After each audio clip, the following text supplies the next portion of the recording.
Hello, dear podcast listener. Welcome to part 2 of our conversation with local pediatric ER doctor, Dr. Eric. If you have missed part 1, make sure you jump back and give that one a listen. We've decided to split this one into 2 episodes because of how long the conversation went. So much great stuff to talk about with Dr. Eric. So if you haven't heard that one, make sure you check on back with episode 406 part 1 before jumping into 406 part 2. This episode, we have some more great stuff to cover, like when we as parents should consider going to the doctor. So, with no more delay, we jump back into our conversation with Dr. Eric. Enjoy. Now that we've talked about our kids and I think it's stuff that we should know as parents treating our kids. What about us? Like, when should we go to the doctor? I am 36 years old, right? And I don't go to the doctor. And I didn't go to the doctor before I did my paramedic training because I'm going to go to the doctor and they're going to say, well, you're sick. Go take some ibuprofen and drink some water. Then here's your $80. Thanks for your time, doctor. So I don't go to the doctor. But like I said, when I had that, I thought it was strep. I don't know what it was. My throat was swollen for like a week and a half. That was like the first time I gone to the doctor because I was sick in years. Since I was 19. I don't go. And so are you thinking too, like, just regular care visits? Well, because I don't do regular care visits because I know the doctor's just going to say, like, hey, you're overweight and your cholesterol's high, so go take care of that, buddy. Well, and I'm like, all right, got it. Yeah, I don't go to the doctor, period. Because I know what the doctor's going to say. He's either going to say, yeah, you're sick, just drink some water, take some fluids here. Maybe here's some antibiotics and a steroid. And then they're going to say, yeah, you got high blood pressure. You're a little overweight, and see you next year. What do you recommend? And what you guys are telling me is it makes me want to run for dictator. Is that a thing? Can I run for dictator in this country? Yeah, apparently I'd so. vote for you. Apparently so. I think I can. I think legally, after what I've seen recently, I think I would be covered. Right? Yeah. I'd vote for you. And half the U.S. would support me. I don't know. They might, unless you want them to go to the doctor. And if it's to go to the doctor, then no way. Well, no, I would run for dictator only so I could fix modern medicine. Because what you guys are saying is doctors are telling you the problem and not really how to fix it, or not telling you why it's important, which makes me just crazy. Well, it's funny because I know I have high blood pressure, right? And I know I should probably lower my sodium intake and I should exercise, and that might fix it, or at least help it. I don't exercise because I don't have insomnia, but I don't like going to bed. I also don't waking up in the morning, so I don't exercise because I don't really have the time. Right, I could make the time. I do have the time, but I don't make the time. And then I don't eat a ton of food, but I put sodium in my food. It makes it taste better. So I try to cut back, but I don't I eat a lot of that. And my uncle was like, no, dude, you should totally go to the doctor because they're going to say, yeah, you have high blood pressure. Here's some magic pills. Take these and they'll make you feel better. It'll lower your blood pressure. And I'm like, well, that's kind of an incentive to go, but it hasn't hit that threshold yet, Yeah. Well, and what you're getting at, John, it's important, right? So all of these things don't matter immediately now, but if you leave them uncontrolled for 20 years, then you're finding yourself in significant increased risk of heart attacks and strokes and all the bad things that you don't want as when you're a lot older than we are. Right. So one thing about Europe is they're really good at preventive medicine, and we just don't hear much about it at all here in the U.S. We're much more of a reactionary society. Yeah. Like, we would rather treat a heart attack after it happens rather than do everything to prevent it. And that's an issue with medicine in this country. But it's not, it's just more of the that's the environment here. You tell me, but it's unprofessional, untrained dad opinion on heart attack before or after. It sounds like it might be cheaper to deal with it after the fact than to do all the work to prevent it before, and I don't know, maybe that's part of it. It's funny because I was thinking exactly the opposite. Oh yeah. So it's possible. I don't know. I totally get that sentiment too. The answer would be yes. It's, can you go in and do a stent? Yes, but there's risks associated with all of that, Mm-hmm. And then a heart attack. Unfortunately, you have permanent damage done. So you have to cut off the vessels supplying your heart muscle. It actually gets cut off during a heart attack, and once that tissue dies, you don't get it back. Mm-hmm. So, and I was thinking too that just like the continual going to the doctor and paying the copay all those years for keep it up, walk a few more miles, or the medicine, paying for the antihypertensives, but at the same time, all it takes is one heart attack for you to develop terrible heart failure. It all depends on what vessel you hit, and next thing you know, you have congestive heart failure with whether it's months or years to live, but your life expectancy. Yeah, your life expectancy goes from like 85 to like 65. Wow. So no, you go ahead because I'm gonna change the subject. No, go for it, man. Well, so I feel like we were almost on this topic earlier, and I think it's part of what you're saying, John. Like, I don't like going to the doctor. Dads just don't like going to the doctor. Seems to be a trope. It's expensive. Well, it's expensive. It's hard to get I know they're an going to say. appointment. I saw this TikTok the other day where this guy was like, he's from England, and he goes, "All right, I want to hear your best in the wild, like Wild West." This is not my best British accent, by the way. Wild West medical treatment stories, because I know you have them, you Americans, because like I know you guys don't go to the doctor, so then I want to hear like you were in the woods and you cut your foot or you cut your finger and then you just duct taped it together. And I was reading all the comments and I'm like, I sliced my finger open, right? And I went to the hospital because I saw bone, and I knew I needed stitches. Appropriate. I cut the top of one of my knuckles off. I just put paper towel and duct tape on it, man. I went back to work. Yeah, to be fair, we can't fix that. When skin's gone, you can't put a stitch in it. I know. I mean, right? I cut myself all the time, and I just put duct tape on it and go, because there's not really much that the hospital's going to do for me. It's going to cost me a bunch. It's going to take time out of my day to go.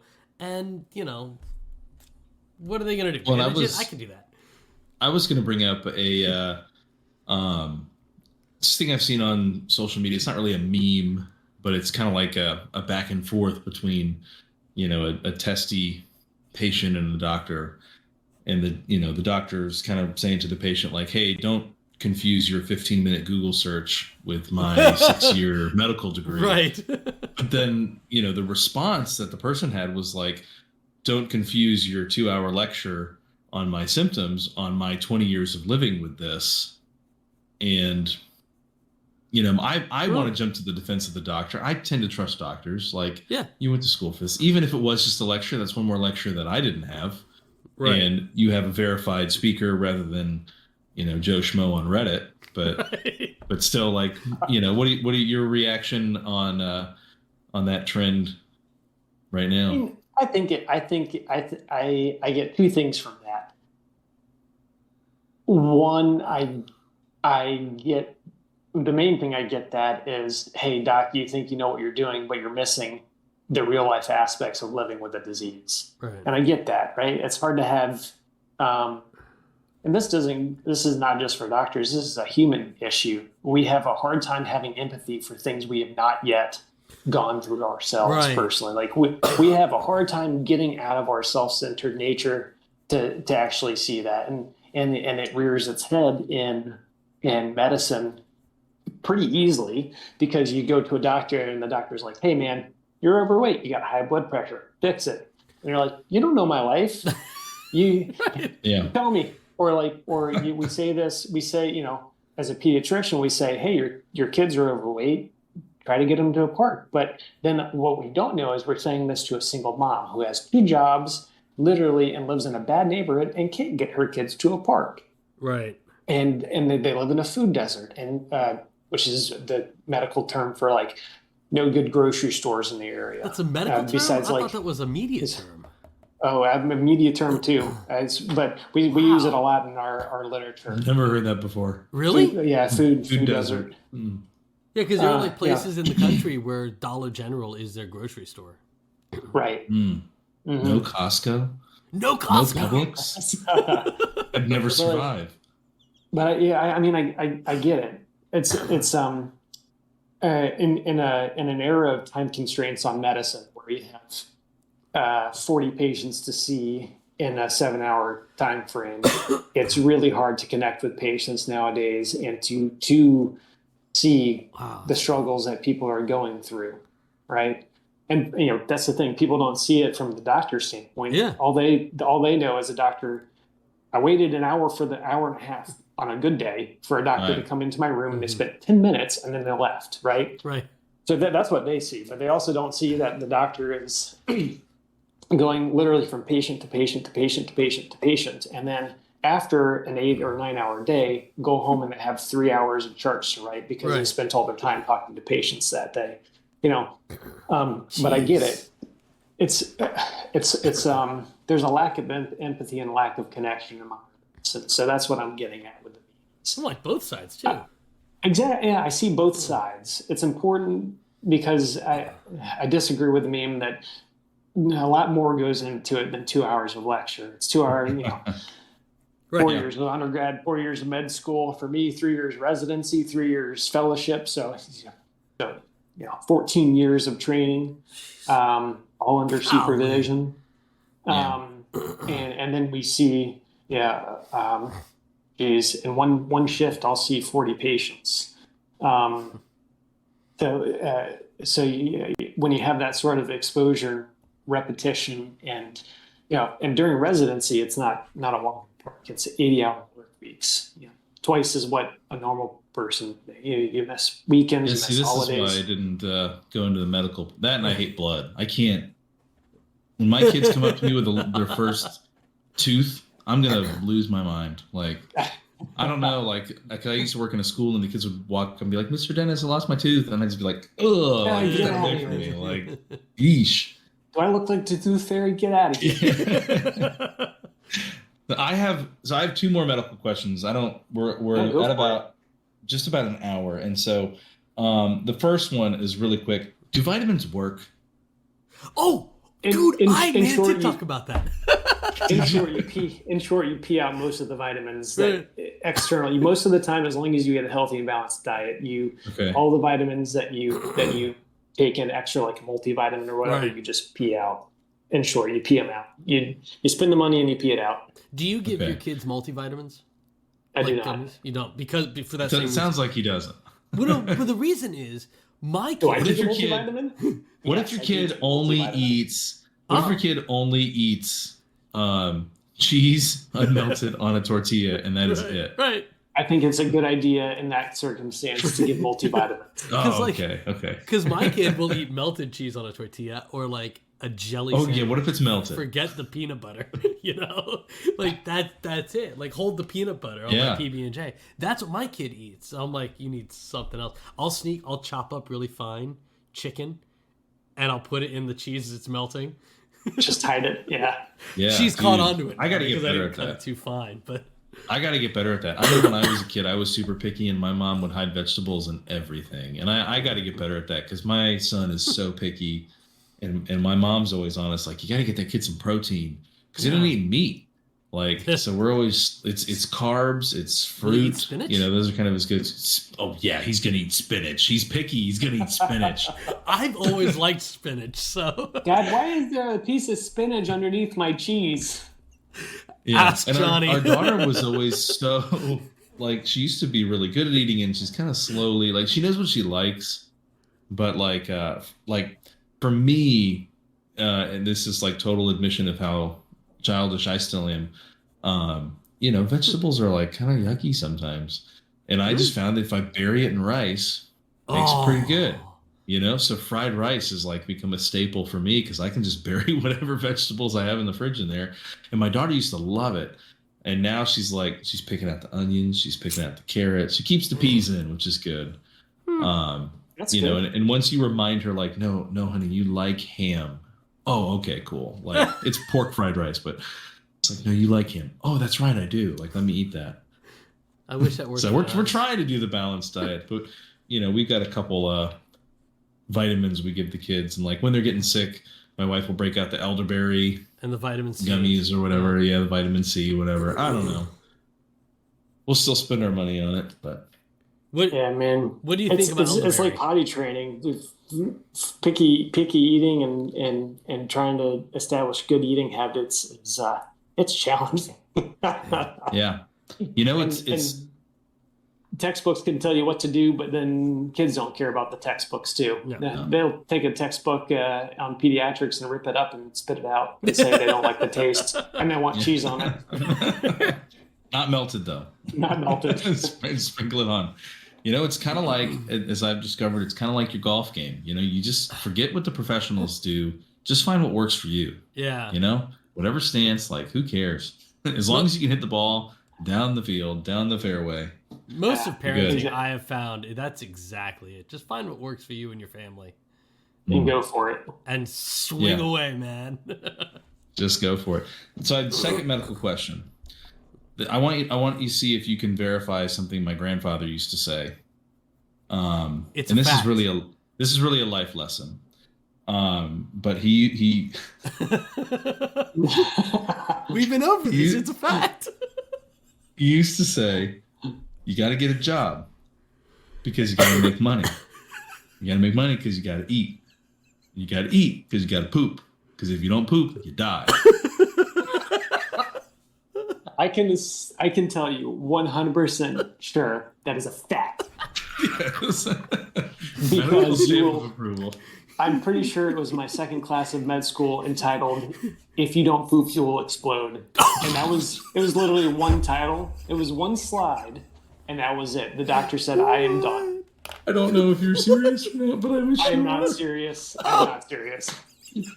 You had such a straight face. I was so there. But I do enjoy the idea of like some snobby medical professor standing up there saying, with just one slide, he's in a suit, he's very serious, maybe a British accent to really put icing on the cake there. And you have to come to class every day. And the slide just says, if you don't poop, you will die or explode. I'm like, there has to be more context to that class. Maybe not. Maybe not. No. Maybe it's just the title slide. Maybe there's a nice little sunset background where it tricks you into thinking it's nice and calm. It's a really short class, but you have to come every time. Slide your only grade is the word fact. Your only grade is attendance. And you just walk in. All right, everybody read the slide. You don't poop, you explode. Everybody got it? All right, class dismissed. Then the professor, as you walk away, going, all right, who didn't poop today? Stay away from those people. Watch out. You get yourself some prune juice. Because, I mean, that's genuinely hilarious. But it's kind of true, right? Like, you're not going to explode like a poop bomb, but like, your bowels will burst. Or is that not true? Yes. No, it is true. It's rare. Most of the time, we're going to end up in the ER, right?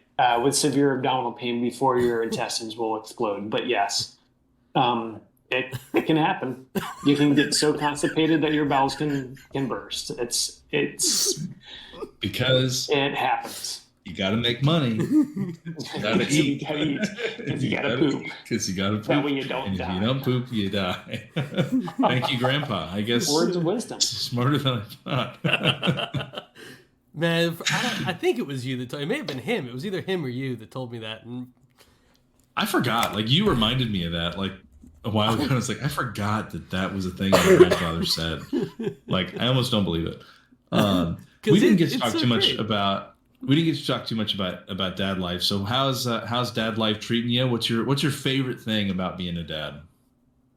We're doing a lot of dance parties right now. Nice. I don't know if you're your kids are a little bit older, but my kids found a song. It's the most ridiculous song ever called Watermelon Meow Meow. That's the name of the song. Watermelon Meow Meow. You guys can listen to it. It's on Spotify. But they go berserk when the beat drops. I'm gonna have to check that out. I've heard of that.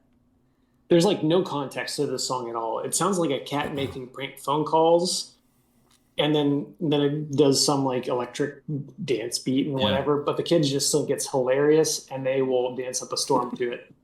Yeah, well, I've really been enjoying the dance parties. It's like I saw this was a meme not too long ago. Somebody saying, "Hey, yeah, just a reminder, this was the internet, like in the early 2000s," and it was that Badger song. Badger, mushroom. Yes. No, like, this was the internet in 2007, and this was the epitome. So I guess not much has changed. Now it's what is it? Watermelon Meow Meow. This is the world. Yeah, have you heard? Have a nap and then fires the missiles. Whatever. That's a classic one too. Yes. The end of the world. Fires the missile. End of the world. Yeah. Have you heard the oh man, I can't remember what it's called. It's running underwater. Jabberjaw running underwater. It's a ska. It's a ska song, and it came on in one of my ska playlists on Spotify.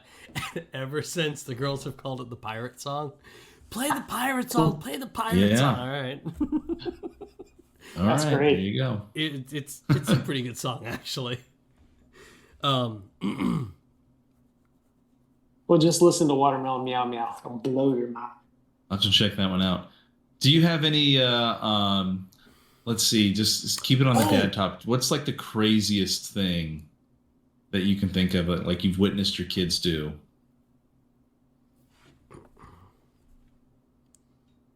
Oh man, that's a tough one. Yeah. I think you told me this one a while ago when you're trying to put your son to bed. That's still one of my favorite things. Oh yeah. In terms of absolutely hilarious things. Not super crazy, but just super random.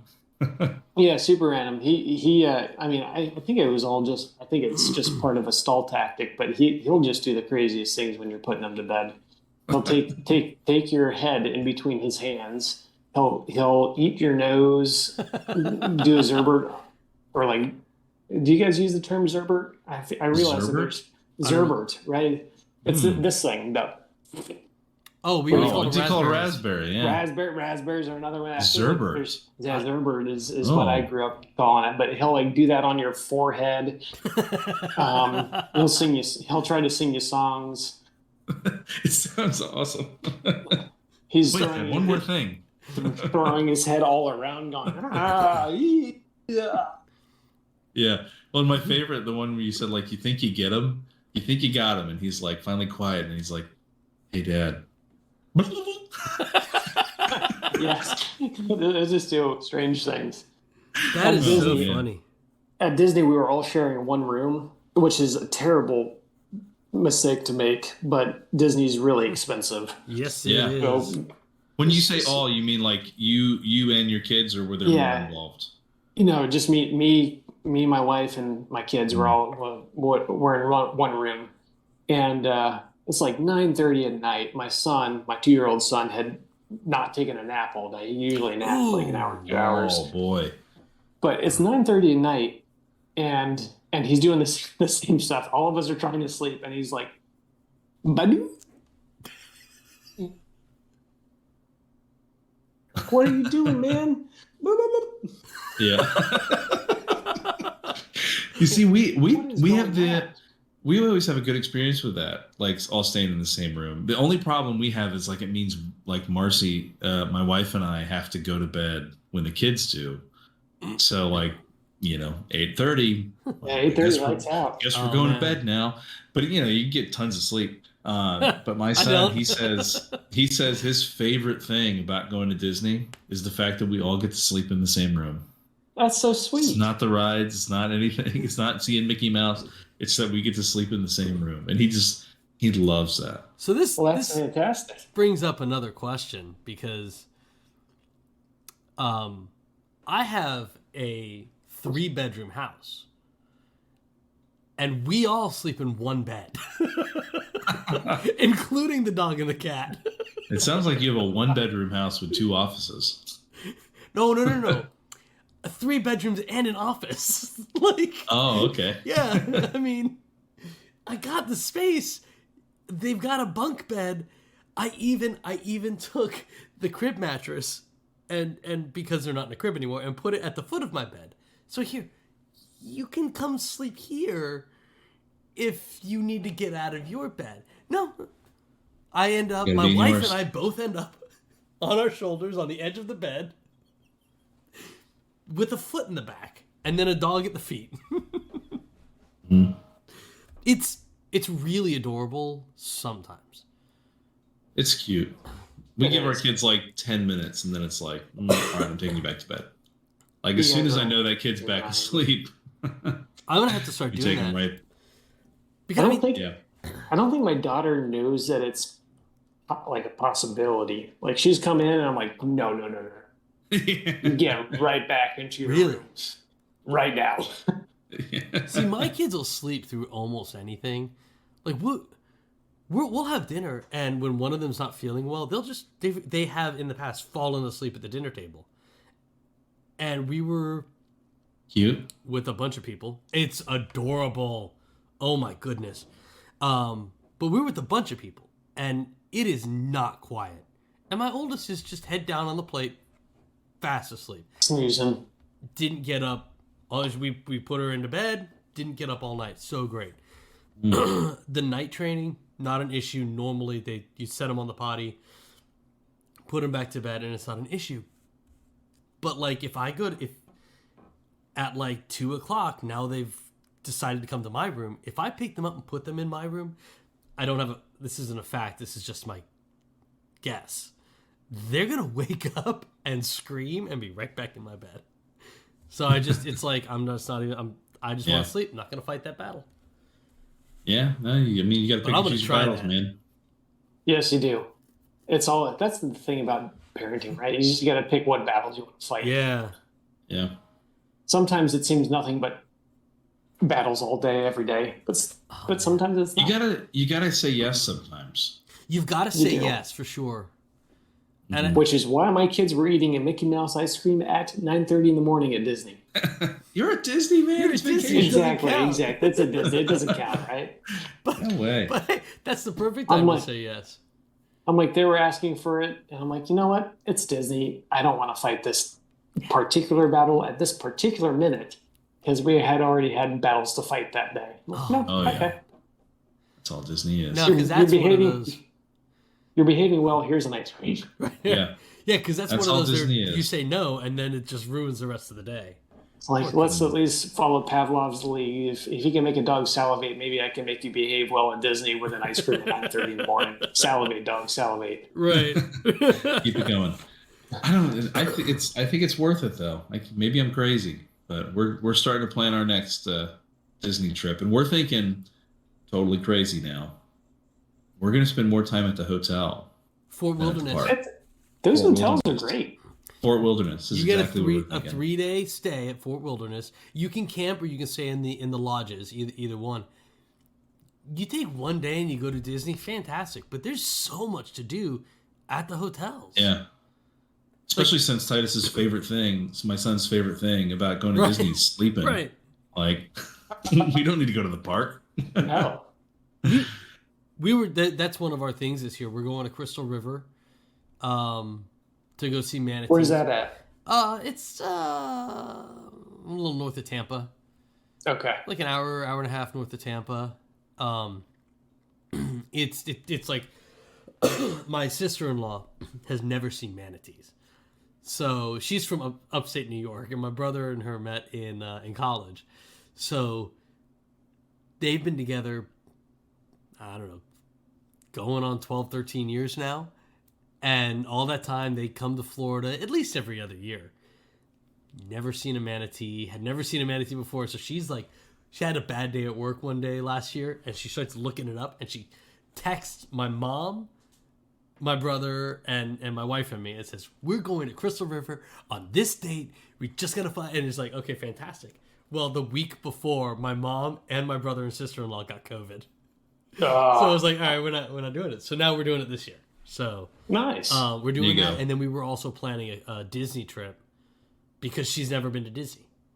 So, and the kids had been, but not like they wouldn't remember.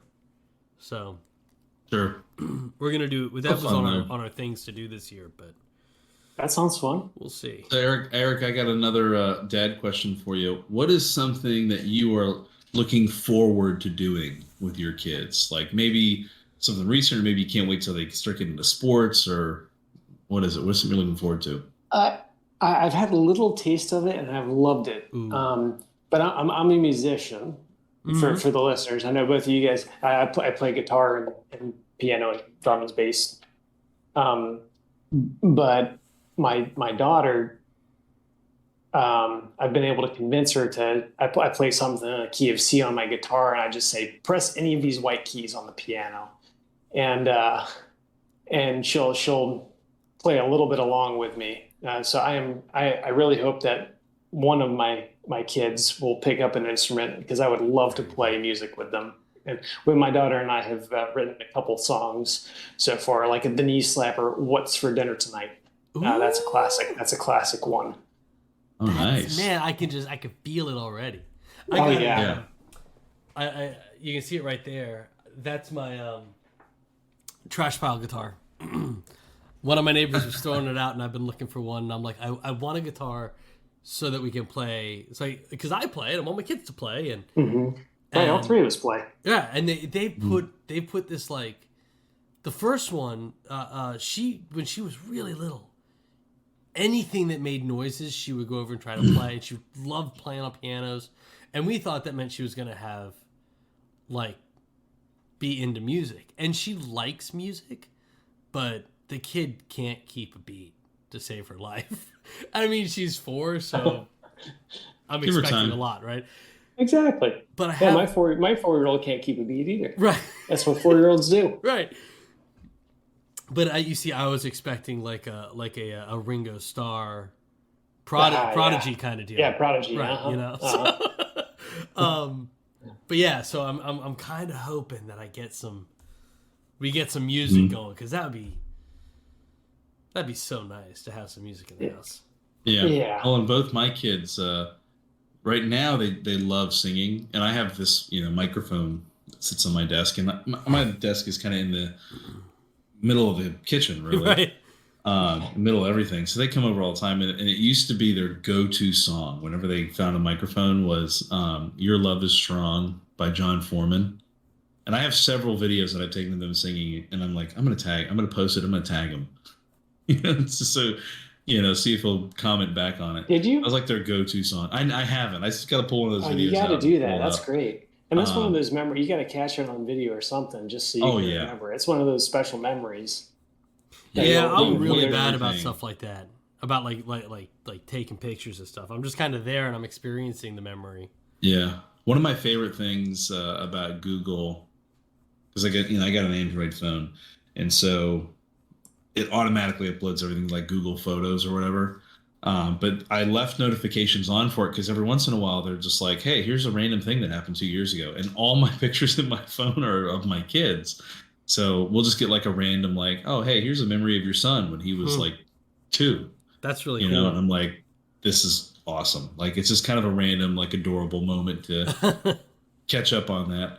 But yeah, and I feel bad, John, because we went to Guitar Center one day, just killing time. I didn't realize that he brought me because I was supposed to convince him to buy a guitar. So he's like, what do you think? I should buy this, right? And I was like, think of it this way, man. You spend $600, your wife gets to spend $600. You get $1,200? It's a good thought. It ended up being a really good thing I didn't buy it, but that's a different story. Yes. You found a better, more expensive guitar to save up for. Yeah, exactly. You ended up getting it, John? No, I have to save up for it. Okay. Because the one we found was guitar? like $1,200. I don't remember.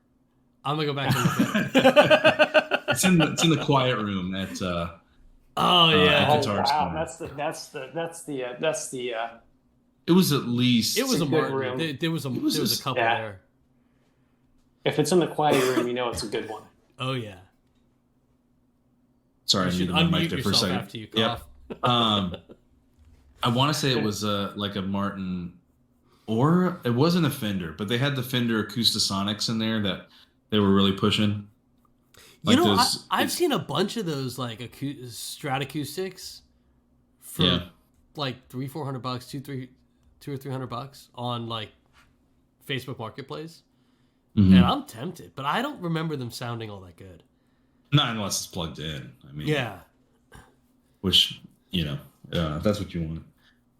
But, anyways, well, yeah, I don't want to take up too much of your time. It's 10:15 now, so I don't know. This is we just kind of chat, so we've got a long episode here already. So, any other questions, medical questions, or anything you got, John? I do have one more thing. Ask away. You're never going to see a doctor again, so this is your chance. That's a fact. I mean, going off of history, what's this? No. But when specifically for kids, or I mean, or as an adult, what is there anything I should ask my child's pediatrician, or like I said, my future doctor, like when I'm interviewing doctors, or should you just kind of like go to one, and if you like it, stick with it? Oh man. Yeah, you want to make sure that they're board certified, and that should be on their website, meaning that they've passed, because you can be a doctor, fail your boards, and then still practice. Wow. So, like a medical doctor, I just learned something. like an I can prescribe medicine.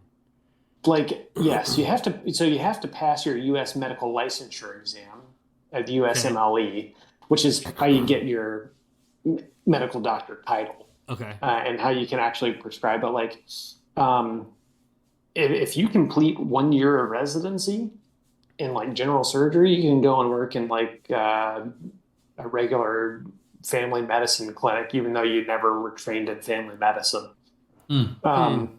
Or if you go through a pediatric residency program, sure, you completed a pediatric residency program, but you can fail your boards and still practice as a pediatrician.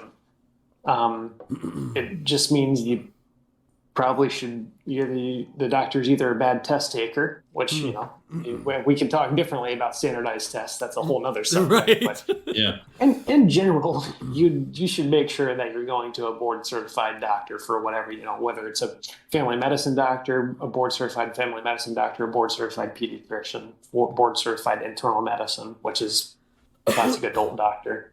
An adult doctor. Adult doctor. So you have to go through residency to be like a doctor. To take your boards. And because the last part, there's three major exams that you have to be a general doctor here in the U.S. There's 3 of them, and you can only take the third part after you've done a year of residency. Oh, so you could do a year of residency and then be board certified? No. You could be a medical doctor in the U.S. Oh, okay. After 1 year of residency. I see. Wow. But you can't be a board certified until you've completed residency and you've passed the board certification test. So is that residency program, is that why we have such a shortage of doctors in the Midwest? Or in those more rural areas? I say the Midwest like it's the middle of nowhere, but it's not. Yes and no. Okay.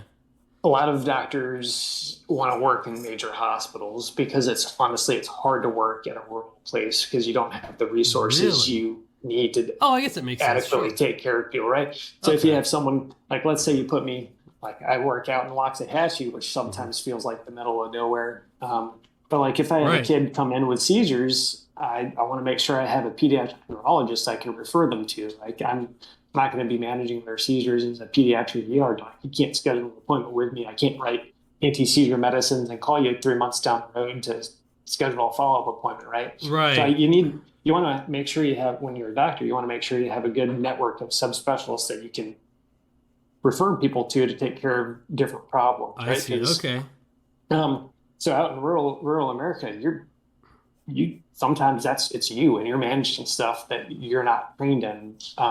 Managing complex diabetes or complex seizures because the patients don't have the transportation to get them to a specialist, and you're the best bet. So I mean, I'm not saying that's bad medicine. It's just hard. Oh, sure. But yes, a lack of residency programs can sometimes contribute to that. Because I know I've heard a bit about it, enough that I know it's a thing. But so I didn't know.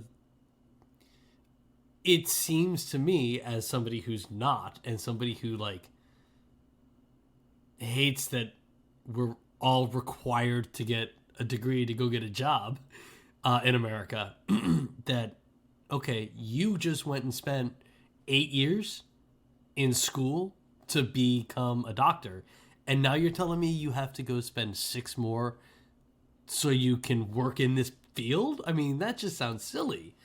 But I mean, I do know that you get a whole lot more.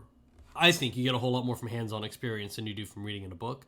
But right, and residency and fellowship are that exactly right. Medical school, you do rotations throughout the different subspecialties, but you're not actually making decisions. You don't start making medical decisions until you're out of medical school as a resident, and that's when you get a lot of your hands-on experience. Okay. And that's what Scrubs will teach you too. Because starting off very first season of Scrubs are all first year residents. Right. So they've gone through medical school, and a lot of the episodes are about learning the differences between the textbooks and real life. But wow. One make sure you have to go back and watch that one.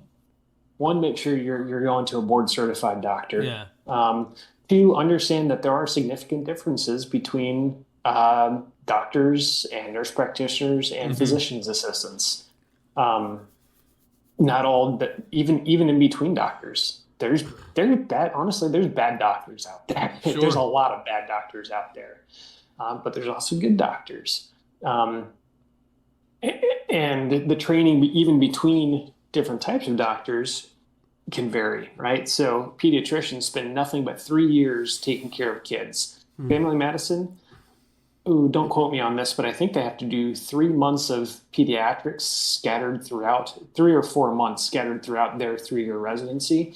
But then they're still allowed to take care of kids. So if you're bringing your kid to a family medicine doctor, just know that if you're comparing them to a pediatrician, pediatricians get 3 straight years of being immersed in kids' care. They are doctors for kids. And yes, the family they're medicine, doctors for kids. Yeah, I know about kids. Family medicine, you take care of adults, you take care of kids, but they don't really have the same degree of training in kids that true pediatricians do. No, so that's something that I was wrong about, because I knew that they did children and adults, and the way I had heard it previously, they had the training in the peds, and they had training in adults and all this other stuff that you would need as a family medicine doctor. But what you're saying is, yeah, they do have that training, just like a tenth of it. Correct. So that is very good to know. Yeah. Not knocking. There's good family med doc out there who know their general pediatrics. But if you're looking at the numbers of hours of training, family medicine gets significantly less than a true general pediatrician.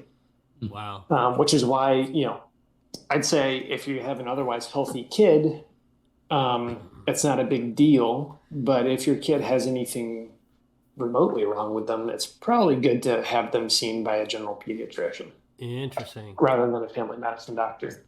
Again, not knocking family med docs. We need them. Yeah. They play an important role going back to rural America. Right.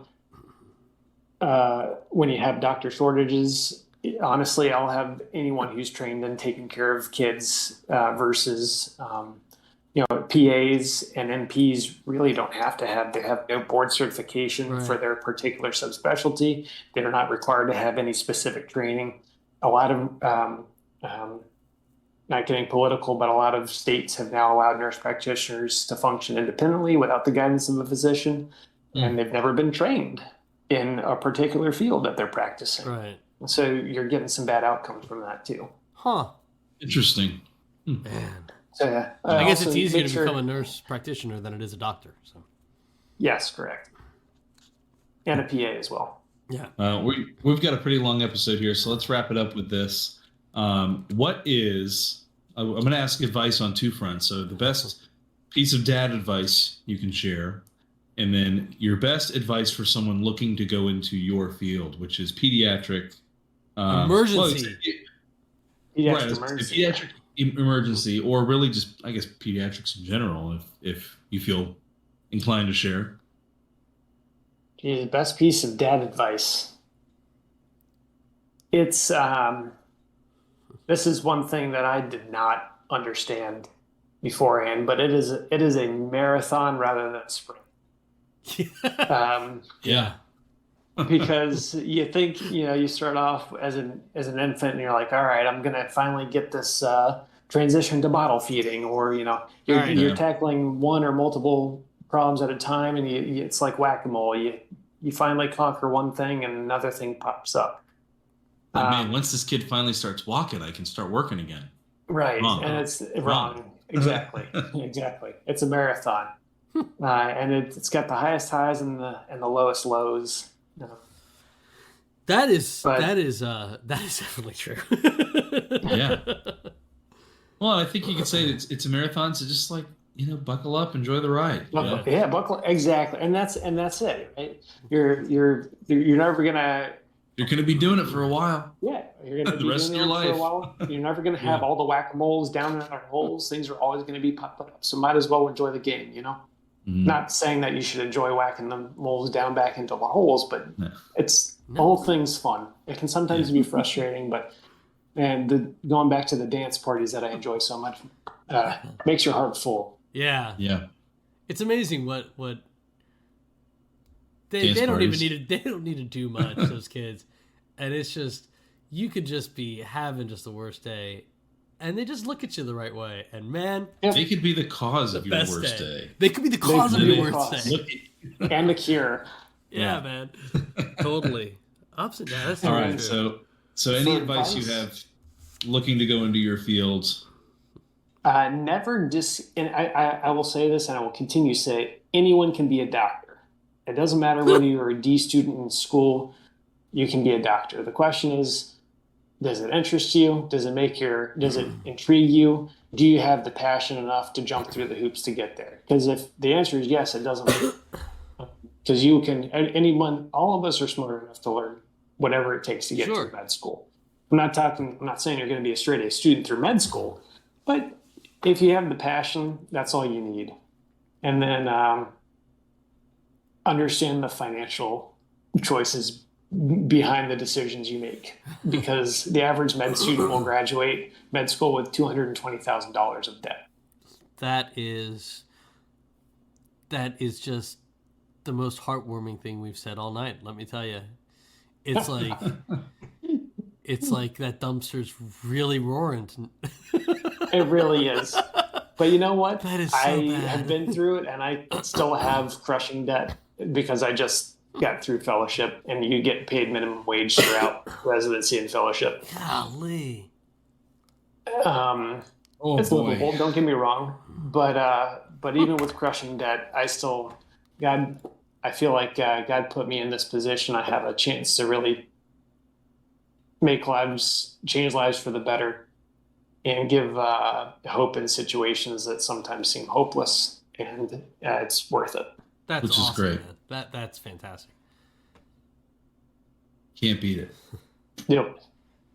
Thanks so much for having me on, guys. It's been fun. Yeah. Eric, thanks for joining us. Thanks for being in our lives.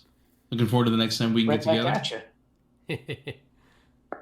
All right. Well, if you, I was going to say, if you have any questions for Dr. Eric, I guess go see him at the ER, but maybe call not. my secretary and schedule an appointment. Right. Yeah, call his secretary. Are you on?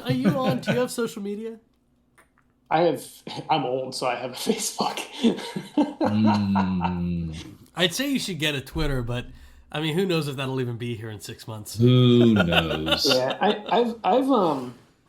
I've thought about getting a Twitter and just doing an activist page, like where I do, twice a week, put something medical on there, and rather than Eric George page, an Eric George MD page where it's just like nothing but education, or things that make me angry that I want people to know about. Like, don't go to the ER for a fever for 1 hour. 107! Holy, the fact of the podcast, man. Yeah. 107 degrees. Then maybe think about coming in.